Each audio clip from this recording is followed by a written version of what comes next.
Tim Mahoney is back tonight. Thanks so much for being here. Always my pleasure. And by the way, a little birdie told me that you're getting close to your 1,000th show. Yes, which is hard to say than I thought it was going to be. 1,000th show.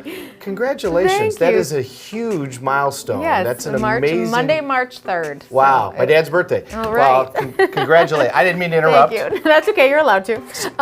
We're talking about executive orders tonight. What did you want to tackle in regards to this? So this has become such a hot topic. I thought maybe we'd kind of talk a little bit historically and put this a little bit in perspective. So Article 2 of the Constitution says that the president can take care the laws be faithfully executed, and then that became the whole idea of an executive order. So Okay. the president cannot pass a law, cannot overturn a law, but can say this is how we're going to execute on this particular law, okay? And every president has done executive orders. So one of the things I wanted to look at is, like, you know, we're talking now about how many executive orders are being done. President Trump in his first term did 220, and then I think Biden did around 170, many of them overturning President Trump's, which isn't a new experience, by the way. And then now he's done however many he's done since he took office again, like 70 or 80.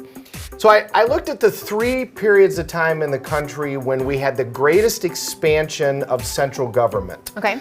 In my opinion. Some others can disagree. But first, Civil War, you know, with the Emancipation Proclamation, I mean, that was a huge expansion of the powers of the central government and the national government. Lincoln did 48 executive orders in his period of time. Next is Teddy Roosevelt with his intervention in the coal miner strike and with the national park system. He did 1,081 executive orders, both of those to Republicans, let's also remember. Not a computer, too, right? Yeah, and both of those guys were less than 4 years in office, technically. So now the king of the executive orders, Franklin Delano Roosevelt, who was in office for 8 years or a little less than 8 years, depending upon how you look at history, he did 3,721 executive orders. Now, this was the New Deal, this was World War II.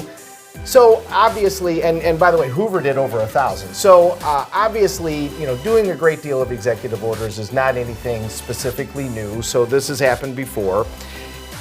For a president to issue an executive order that's valid, there must be authority under a federal law or under the Constitution. So like if we talk about some of the executive orders that have been done here, it's got to be part of the executive branch. You can't overstep the legislative branch and you can't overstep the judicial branch. And those two branches can overturn an executive order. So with President Trump, I mean, a lot of this stuff is now going to be you know, tested. The stuff that he's done in the executive arena, that may well end up being held up. So like the DOGE stuff and those types of things with regards to budgets, how we're going to implement the budget. I think there's going to be some pretty good arguments that that's within the executive arena, and so therefore that's going to be upheld. The stuff that with regards to birthright citizenship and that type of stuff, I think that's going to be a tougher argument because that's not necessarily in the executive province. Okay. So it's going to be interesting to flesh this stuff out. It's not new that stuff gets fleshed out. There's 2 ways that an executive order can be overturned. Congress can directly overturn the executive order. They can pass a law overturning the executive order. And of course, the courts can determine that the executive order is outside the scope of the president's constitutional directive, or it's unconstitutional, or anything along those lines. So, number one, I think it's important to know doing a bunch of executive orders isn't new. Okay? We've done this before. That's not all that uncommon. Having executive orders be challenged either in the court system or by the legislature, also not new.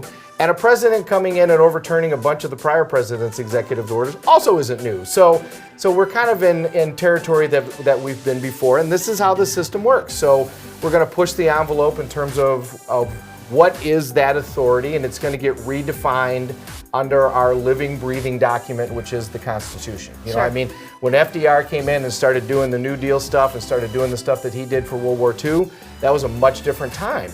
So what the courts were going to say he had authority to do was going to be a lot different than back when Hoover was president. So I thought it was an interesting topic to kind of take a look at, just to take a look at the historical perspective and see, while this is a topic that we're talking about a great deal right now, it's not something that the country hasn't dealt with in the past. I feel like we just were in 8th grade social studies class right there, seeing how much I remembered and how much was new to me. Thank you for that refresher. My pleasure. You can reach out to Tim so many different ways there on your screen. Coming up next, we're taking you to Rock Valley College, and then it's Spirit Day with Lima Maher. We'll be right back.